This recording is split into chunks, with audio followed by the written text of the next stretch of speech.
Alhamdulillah Rabbil Alamin. Wassalatu wassalamu ala ashrafil anbiya wal mursalin Sayyidina wa maulana Muhammad wa ala alihi wa ashabihi ajma'in. Subhanaka la ilma lana illa ma 'allamtana innaka antal alimul hakim. Qala rabbi shrah li sadri wa yassir li amri wahlul 'uqdatam min lisani yafqahu qawli. Allahumma faqihna fid din وعلمنا تأويل واهدنا إلى صراطك المستقيم ربي يسر ولا تعسر ربي تمم بالخير ولا حول ولا قوة إلا بالله العلي العظيم أما بعد الحمد لله ثم الحمد لله. Tama-tama dan selamanya syukur kepada Allah Subhanahu wa taala. Pagi ni Allah masih panjangkan umur kita lagi.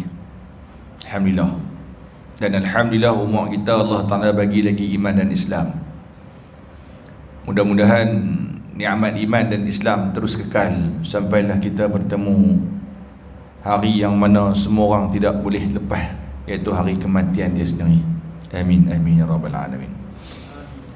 Yang saya muliakan Tuan Imam, seterusnya barisan pengurusan surau, muslimin, mukminin, tuan-tuan guru, alim ulama, ustaz-ustaz yang dirahmati oleh Allah Subhanahu wa taala. Sihat semua tuan-tuan. Alhamdulillah. Tama-tama tahniah sebab berjaya hadir ke rumah Allah. Walaupun tengok bola tadi rugi 0-0, tak ada apa. Yang keduanya tahniah juga kerana telah melaksanakan tanggungjawab sebagai rakyat Malaysia, mengundi. Kan tengok jari semua tu ada hitam ni. Tinggal kuku dah kan. Nak bagi hilang cepat, bubuh ubat gigi tonyo. Kan bubuh ubat gigi tonyo dengan beruh gigi. Oh tu. Tapi alhamdulillah, tahniah kepada penduduk Matampau. Hampau berani. Baik, kita tengok kitab kita pada muka surat 45. Pada muka surat 45, perkara-perkara yang menyempurnakan solat, perkara yang menyempurnakan sembahyang kita. Yang itu kita bahas ada 14. Hari ni 14 tu kita pecah, kita hurai berkenaan 14. Yang kita berhenti pada yang ke-10 itu, iaitu kesempurnaan rokok. Sembahyang ni dia ada perbuatan yang kita panggil dia sebagai rukun fi'li. Dan dalam melakukan perkara rukun tu dia ada perkara sunat dalam dia. Clear lah? Contoh rukun rokok. Waktu rokok tu dia ada sunat dia. Contoh rukun sujud. Dalam sujud tu ada perkara sunat dia. Contoh rokok, perkara sunat dia bacaan rokok. Subhana rabbil azim. Lepas tu tangan letak di lutut. Yang tu. Dia tengok kesempurnaan rokok. Kesempurnaan rokok tu ada 3 macam. Yang pertama, ratakan belakang dan tengkuk. Tengkuk dan belakang rata. Dan kalau boleh dongak sikit, bukan dongak, tolak sikit, tengok tempat sujud. Tengok tempat sujud. Dan tuan-tuan kalau perasan, ni tok guru saya ajar, kalau tuan-tuan tengok tempat sujud betul, tarik sikit, belakang ni akan berasa macam kena tarik. Dia akan berasa tarik ya, kira macam regangan kan. Sebab tu tok guru kata sebut apa, antara exercise yang paling baik, riyadhah yang paling baik adalah solat. Solat tu melengkapi riyadhah juga, anggota badan dia stretching kita punya badan. Yang tu kalau kita lakukan dengan betul-betul. Kemudian jangan meninggi atau merendahkan kepala macam tadi. Dia tak boleh bongkok sangat. Ada orang kadang-kadang rokok ni sampai nak bongkok sangat, tinggi sangat pun tak boleh, sedang-sedang saja. Itu pun bergantung kepada keadaan. Kalau sampai dia tak tahan sangat, nak tunduk tak boleh, ustaz, sakit belakang-belakang ni, tak apa. Kena faham mana tu. Sekali kita pasal apa tak tunduk, tak boleh. Yang tu. Dia kalau sampai ratakan ni, dikira sampai seolah-olah letak ayam ataupun letak guli atas belakang, dia tak boleh pergi mana. Sampai lagu tu Pergi belakang pun tak, pergi ke depan pun tak. Baik tu. Kemudiannya, untuk menyempurnakan rukuk itu lagi, letakkan dua tapak tangan atas lutut dan buka jari. Letak tangan atas kepala lutut tu, buka jari, renggangkan, jarakkan jari. Kemudian tamak ninah pada rukuk dan dibaca tasbih serta ta'zim, subhana rabbiyal azimi wa bihamdi, ataupun subhana rabbil azim pun cukup. Tak tambah bihamdi pun boleh, tak tambah pun tak apa. Kalau tanya geng-geng W, tak payah bubuh bihamdi. Tak ada geng-geng W kan. Kalau tanya geng-geng apa, tak payah bihamdi, mana ada. Betul. Boleh tak tambah? Ya boleh. Ada dua hadis yang berkaitan dengan tasbih ketika mana rukuk dan juga sujud. Kita boleh baca subhana rabbil azim saja, ataupun subhana rabbil azim wa bihamdi. Yang tu. Baik, kita tengok yang ke-11, kesempurnaan sujud 3 perkara. Letakkan dua tangan berbetulan dengan paras bahu. Okey, baik. Sebelum nak masuk ni, tuan-tuan, hari tu pernah dah dalam bulan lepas kot ke bulan ni dapat video ada orang Arab dia buat solat, kemudian dia tunjuk rokok salah lagu ni pangkah. Dapat tak? Dia pun pakai duk share di internet pun ada, di grup kami pun ada, grup masjid-masjid apa semua. Dia pun tunjuklah turun rokok, tangan letak kat mana, sujud, lepas tu duduk antara dua sujud. Dia pun tunjuk kalau duduk macam ni pangkah, turun sujud pangkah kan, dia tu. Kalau tuan-tuan dapat video tu, ada beberapa perkara yang tak apa-apa betul. Kadang-kadang niat orang tu buat betul, cumanya dia tak boleh buat pangkah, cuma dia kena buat khilaf. Dia buat macam tu. Kalau dia buat pangkah tu sekali seolah-olah orang yang buat tu salah. Contoh, sebelum rukuk sebelum sujud kita i'tidalan, sami Allahu liman hamidah, rabbana lakal hamd, hamdan katsiran thayyiban mubarakan fi. Nak turun tu, kaki lutut dulu ke tangan dulu? Tu permasalahan dia. Kalau mazhab Syafi'i, tuan-tuan, mendahului kedua belah lutut dulu. Turun lutut dulu, baru turun tangan. Yang tu jelas. Yang tu, yang video tu tunjuk lagu tu lah. Tapi video yang tu dia tunjuk yang kalau turun tangan dulu, dia buat pangkah tu. Kalau buat pangkah tu lagi, kalau yang dapat itu yang bermazhab Maliki, pakai marah habis, gaduh habis. Boleh tak turun? Ya boleh, tak ada masalah kan. Nak turun tangan dulu ke nak turun lutut dulu? Tapi kalau mazhab kita, mazhab Syafi'i, memang turun didahului. Afdalnya turun lutut dahulu. Tapi kita kena faham, kadang-kadang orang yang badan besar ni, dia nak turun, dia kena ambil masa. Kadang-kadang nak masuk lutut terus, dia takut sakit. Dia ampu badan dengan tangan dulu, dia tahan baru dia turun. Yang tu. So boleh tak? Ya boleh, tak ada masalah. Tak usah duk balah dengan tu. Dia pun hantar dalam grup, balah habis kan. Ni orang ni kira salah lah tu imam kita buat. Apa kira nak cari salah tu imam lah kan. Orang kita ni kira nak salah cari tu imam lah. Yang tu. Baik. Baru kita masuk tuan-tuan. So daripada i'tidal nak pergi sujud tu, boleh belakang. Nak turun tangan dulu pun boleh, nak turun lutut dulu pun boleh. Tapi lebih baik kalau mampu buat lutut dulu.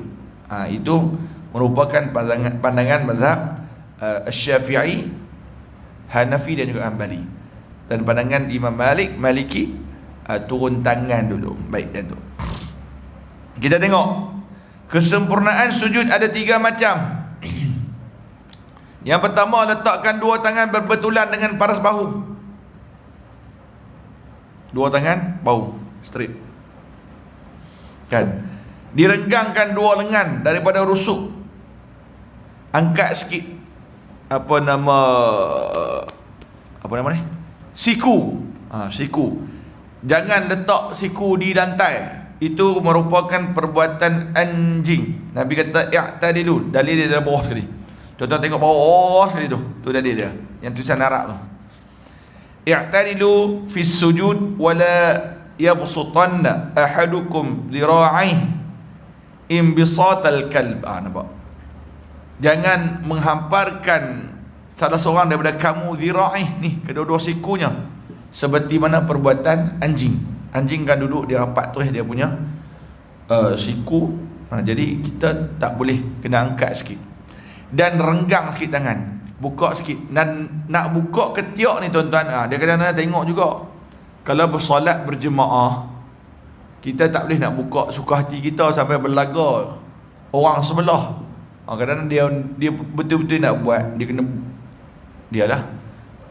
dia kira dia seorang je nak semayang, walau dia semayang jemaah, dia buka-buka kena habis muka-muka orang. Yang tu kena faham kan, kena tengok situasi kan. Yang tu sama juga dengan duduk iftirash kan, kita sentuh kan. Yang tu, so kalau nak buka pun buka memadai. Tak boleh kapit sangat. Hak kapit lengan ni perempuan, supaya menutup mereka punya anggota tubuh badan, digalakkan. Yang tu, kalau lelaki buka sikit. Baik. Tamak ninahkan sujud. Tamak ninah ni maksudnya tamak ninah, sat, duduk sat, tenang sat, tenang sat, dan ucapkan tasbih. Kalau ucap tasbih tu, kalau boleh ucap subhana rabbiyal azim ataupun subhana rabbil a'la tu, itu kalau dah sebut, kira kita dah tenang dah, betul tu. Cukup sekadar mengucap tasbih, subhana rabbil azim wa bihamdih, ataupun subhana rabbil azim saja, ataupun subhana rabbil a'la bagi sujud, ataupun subhana rabbil a'la wa bihamdih. Wa bihamdih tu nak sebut boleh, tak sebut boleh.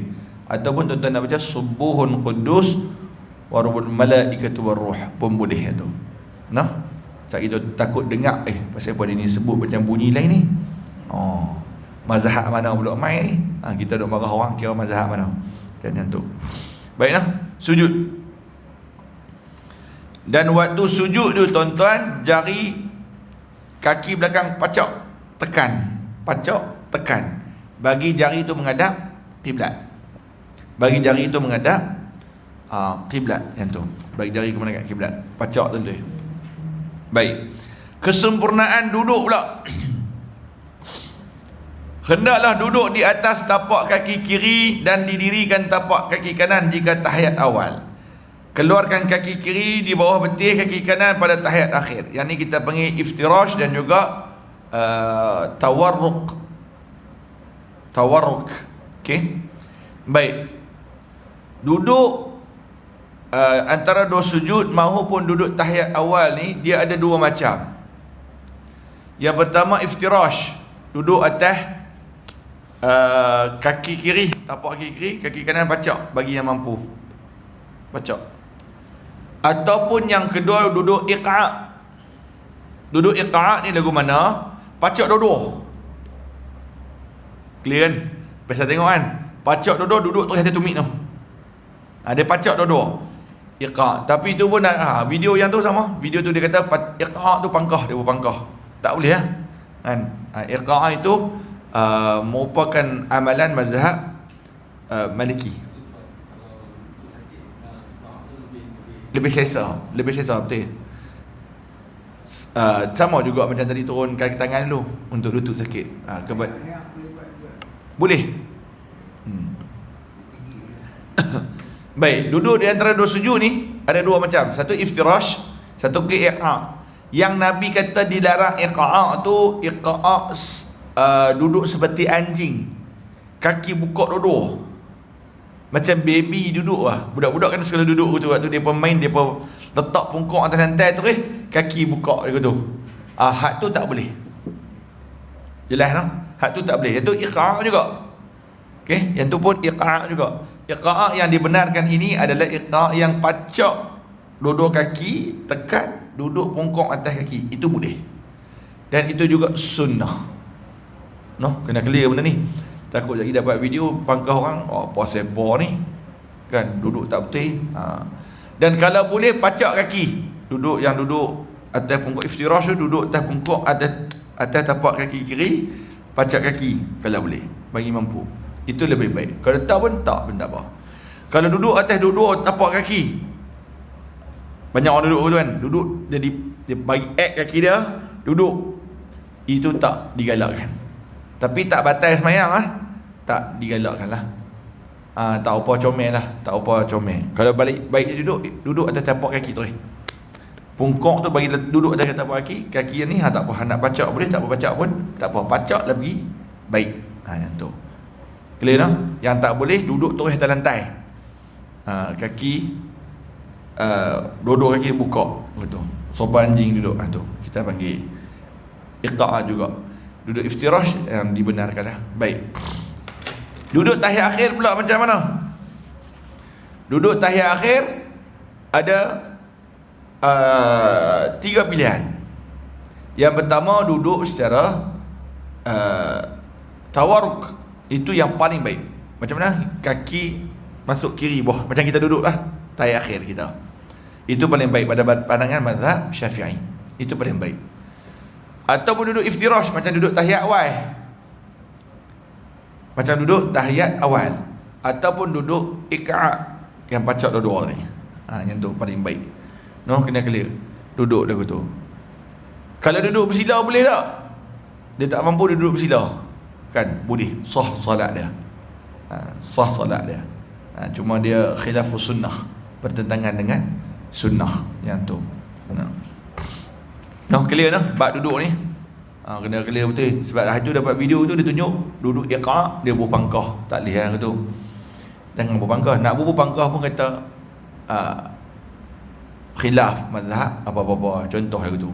Supaya orang nanti ialah jemaah orang awam ni bila dia tengok video tu dia tengok, oi, ni salah ni. Hari tu dapat video tu salah duduk aku ni. Nanya orang. Yang tu. Hendaklah tasyahud dengan ta'zim.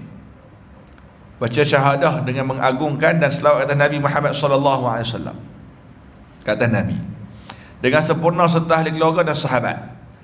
Berdoa untuk diri sendiri dan sekalian mukmin. Itu. Tasyahud asyhadu an la ilaha illallah wa asyhadu anna Muhammadar Rasulullah. Allahumma salli ala sayyidina Muhammad. Yang ni.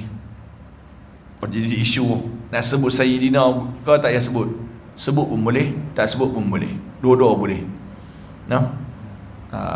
Ada sebahagian ulama bermazhab Syafi'i menggalakkan sebut sayyidina Muhammad sebab mengagungkan Nabi Muhammad sallallahu alaihi wasallam. Depa kata bubuh tak mana tak pernah nampak pun tuan-tuan kalau naik bas daripada Mekah ke Madinah ke. Tuan-tuan akan nampak di highway tu. Tepi signboard depa Allahumma salli ala sayyidina Muhammad. Ada je, tak ada masalah. Koko dah nak berdalilkan signboard kan, nak berrujukkan signboard kan yang tu. Ada je sebenarnya. Lebih baik ke nak baca sayyidina, baik baca. Kan ada pandangan sebahagian ulama mazhab Syafi'i mengatakan baik baca. Kan itu lebih baik. Penghormatan, pentakziman kepada Nabi Muhammad sallallahu alaihi wasallam. Kan, dan selawat ni adalah perintah Allah. Sebab tu Allah Ta'ala mulakan innallaha wa malaikatahu salluna ala nabi. Aku mula dulu. Nampak? Ayat tu nak apa? Selawat ni aku yang mula dulu. Allah sebut, aku yang mula selawat dulu. Lepas tu diikuti oleh para malaikat. Wahai orang beriman, salat. Sallu alaihi. Selawatlah kata Nabi. Baik. Allahumma salli ala sayyidina Muhammad wa ala sayyidina Muhammad kama sallaita ala sayyidina Ibrahim. Yang tu selawat Ibrahim. Baik baca. Sangat-sangat digalakkan baca. Sunat baca itu. Tapi kalau tak baca, tahiyat akhir tak baca, sah tak? Ya, sah salat. Yang rukun dia sampai mana? Allahumma salli ala sayyidina Muhammad wa ala sayyidina Muhammad. Dekat tu. Kan? Yang selawat Ibrahim tu hukum dia sunat. Yang tu sunat lah. Sunat buat tak apa, tak buat pun tak apa. Tapi dah lalang buat lah. Dah semayang dah. Melainkan kita ada emergency kan, melainkan kita ada darurat, tak ada masalah lah. Yang tu. Kemudian berdoa untuk diri sendiri dan juga sekalian mukmin. Doa sebelum kita nak bagi salam. Kan doa elak daripada azab kubur. Allahumma inni a'udzubika min azabil qabri wa azabi jahannam. Elak daripada azab jahannam. Neraka ni bukan satu benda main-main tuan-tuan. Sebab tu kalau kita buka dalam kitab Tanbihul Ghafilin, peringatan bagi orang yang lalai, karangan Imam Abu Rais As-Samarqandi, yang dia nyatakan dia bawa main satu hadis Nabi Muhammad sallallahu alaihi wasallam tentang Nabi kata apa? Manusia ni boleh cakap pasal neraka ni, boleh cakap sewenang-wenangnya, sebab mereka belum lihat kedahsyatan dan kengerian neraka itu. Sebab itulah azab neraka, tuan-tuan, waktu Allah Ta'ala bagi kalau jengking gigit, penghuni neraka ni dia pun minta hujan pada Allah, setiap hari minta. Sebab apa? Mereka dahaga dapat air bersih, sebab minuman mereka waktu tu darah dan juga nanah saja. Azab neraka yang paling ringan, otak mendidih, perut terburai, tu yang paling ringan. Hari-hari dia meminta hujan, hari-hari dia meminta hujan sebab nak minum air bersih. Tapi Allah tak datangkan air bersih, Allah datangkan kalajengking yang gigitan dia sakit sebab gigitan dia selama 1000 tahun. Dan kalajengking tu Nabi kata sebesar seekor keledai. Besar kan? Kita tengok kalajengking besar penumbuk pun kita takut dah. Bayangkan kalajengking sebesar seekor himar, Nabi sebut. Kemudian Allah datangkan lagi ular yang sebesar leher unta, membelit dan menggigit penghuni neraka. Dan waktu tu apa Allah Ta'ala kata? Hampa rasakanlah dan duduk diam-diam dalam ni. Allah Ta'ala sebut duduk diam-diam. Inilah neraka yang waktu hampa hidup atas muka bumi, hampa duk permain-mainkan, yang hampa duk tak percaya sangat. Inilah dia neraka Allah. Sebab itu Nabi galakkan kita doa sebelum nak bagi salam. Kita doa, Allahumma inni a'udzubika min azabi jahannam wa min azabil qabri. Doa tu. Wa a'udzubika min fitnatil mahya wal mamat. Minta lindung daripada fitnah hidup dan juga mati. Hidup ni banyak fitnah, tuan-tuan. Dan tak tahu hang mana satu betul, hang mana satu salah. Kan itu. Dia pusing mata. Sebab tu waktu kempen dulu, kan saya sebut apa? Saya ceramah di kuliah-kuliah, di masjid-masjid. Yang pertama, jaga kalam, jaga lidah. Sebab Nabi sebut dua hal yang menyebabkan banyak manusia masuk ke dalam neraka Allah. Dua perkara ketika mana diceritakan oleh Abu Hurairah radhiyallahu anhu. Nabi ditanya, apakah dua perkara yang menyebabkan ramai masuk ke dalam syurga? Apakah perkara yang menyebabkan ramai masuk syurga dan perkara yang menyebabkan ramai masuk dalam neraka? Nabi kata dua hal yang menyebabkan manusia banyak masuk dalam syurga. Yang pertama, takwa pada Allah, dan yang kedua, berakhlak mulia. Ditanya lagi, apa dia perkara yang menyebabkan manusia banyak masuk neraka Allah? Nabi kata dua. Yang pertama, sebab dosa lidah. Yang kedua, sebab dosa kemaluan. Kan, dosa kemaluan, jijik dia. Sebab apa? Hawa nafsu. Dua-dua melibatkan hawa nafsu. Suka kata ke orang, kan, kemaluan pun mengikut hawa nafsu. Hawa nafsu ni dahsyat tak dahsyat? Contoh ambil dosa kemaluan. Tuan-tuan tengok, dia ni Ali, tak payah sebut nama Ali, mulia sangat. Nama apa? David Beckham, tapi dia beragama Islam. Dia ada isteri di rumah, tapi disebabkan hawa nafsu, tuan-tuan, dia keluar rumah pergi cari perempuan lain. Tak apa nampak, kita bagi detail lagi. David pun dasar daripada Daud kan. Daud. Beckham ni,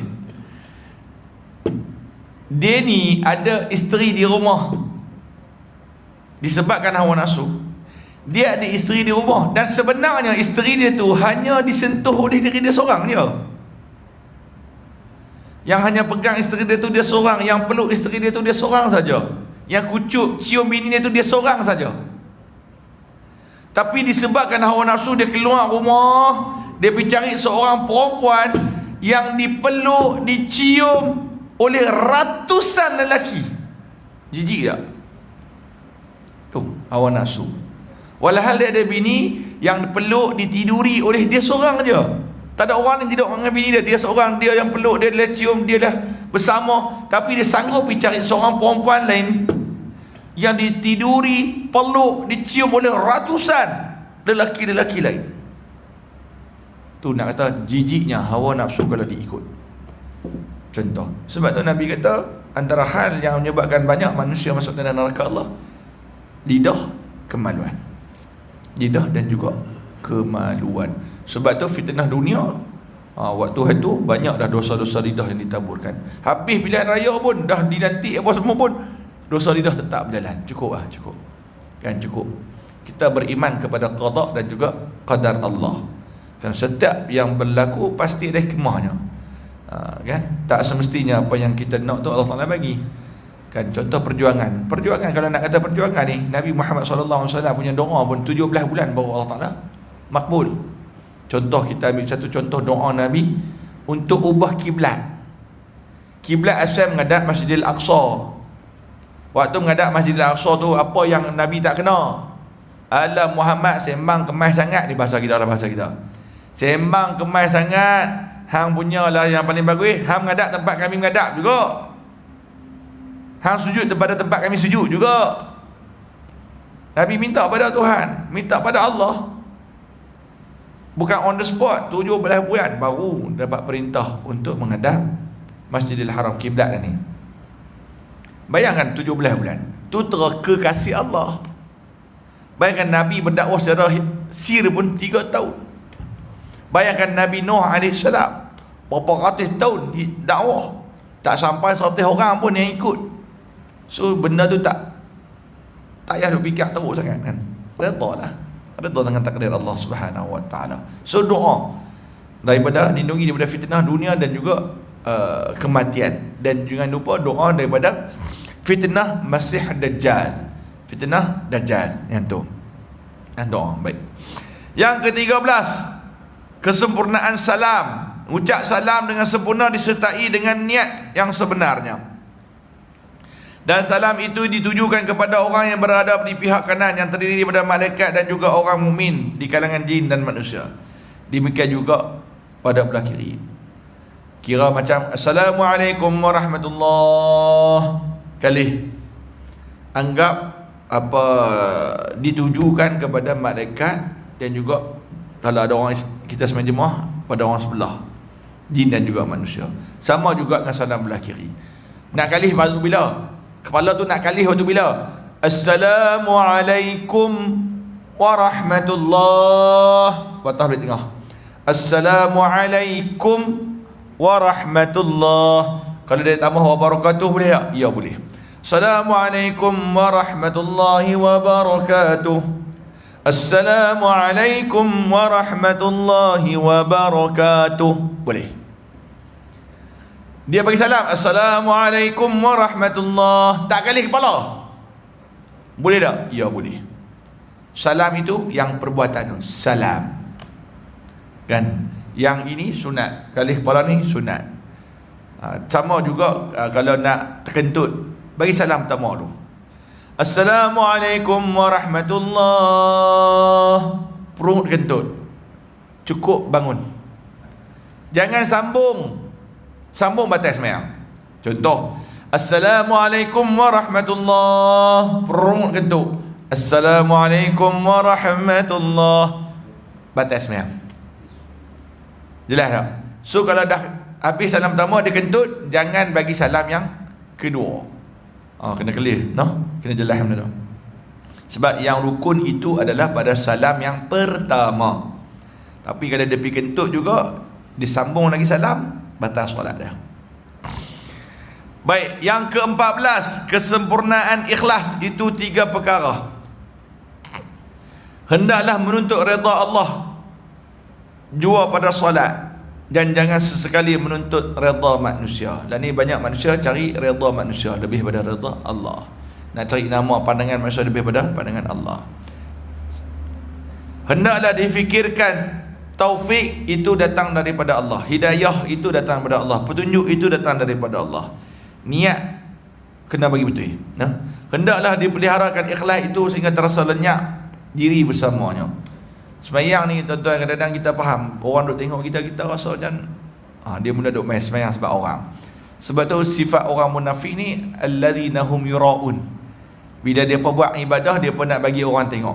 Allah Ta'ala sebut dalam Quran, idza qamu ila sholati qamu kusala yuraunan nas. Orang munafik ni bila dia semayang dalam keadaan malah. Yuraunan nas, dia kena tengok manusia dulu. Dia suka bagi manusia tengok depa. Kalau dia manusia tengok depa baru depa rajin. Kalau manusia tak tengok depa balok. Yang tu tuan-tuan, yang tu baik. Jadi ikhlas kerana Allah Subhanahu Wa Taala, sebab hak ni yang Tuhan tanya pada awal. Sebab tu kita jangan jadi macam ada seorang hamba Allah Ta'ala baru-baru ni, dia bawa keluar kenyataan, saya ni semayang tak apa jaga sangat kan, tapi saya buat baik kot cara lain, saya banyakkan sedekah kan. Kalau semayang 5 waktu komplit pun, kalau perangai buruk tak jadi juga kan. Dia buat logik akal lagu tu, tabuh pun dia tahu kan. Walhal dia tak faham yang Nabi sebut, benda yang paling awal dihisap di dalam alam kematian, alam kubur nanti, benda yang paling utama adalah solat. Kalau clear solat, clear semua. Kalau tak clear solat, habis kan. Yang tu dia kena faham. Kalau hang sedekah setiap hari RM50, RM100 setiap hari, istiqamah tanpa henti, semayang tak ada semayang so, tak guna juga. Kena faham benda tu baik clear tuan-tuan. Wallahu ta'ala alam. Kita berhenti dekat ni tuan-tuan. Nanti kita akan sambung lagi. Antara zikir-zikir dan perbuatan yang lebih kita boleh buat ketika mana dalam solat.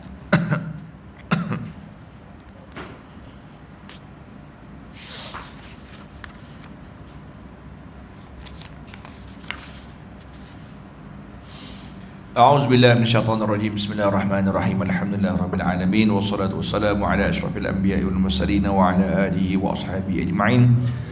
Allahumma arinal haqqa haqqan warzuqna ittiba'ah wa arinal batila batilan warzuqna ijtinabah. Ya Allah, ya Tuhan kami, tunjukkan kepada kami yang benar itu benar ya Allah. Kurniakan kepada kami agar kami semua melalui jalan yang benar itu ya Allah. Ya Allah, ya Tuhan kami, tunjukkan kepada kami yang salah tu salah. Lindungilah kami ya Allah daripada melalui jalan yang salah itu ya Allah. Rabbana atina fid dunya hasanah wa fil akhirati hasanah wa qina adzabannar. Wa sallallahu alaihi wasallam Muhammad wa ala alihi wa ashabihi ajma'in. Alhamdulillahirabbil alamin. Yang baik itu daripada Allah Subhanahu wa taala, saudara dan sila kesang bahasa daripada kalimat sendiri. Kita tutup majlis kita dengan kafaratul majlis suratul Asr. Subhanallah bihamdihi asyhadu an la ilaha illallah. Allahumma la asri inna al-insana lafi illa alladhina amanu wa 'amilus salihati. أقول قولي هذا وأستغفر الله العظيم لي ولكم. السلام عليكم ورحمة الله تعالى وبركاته.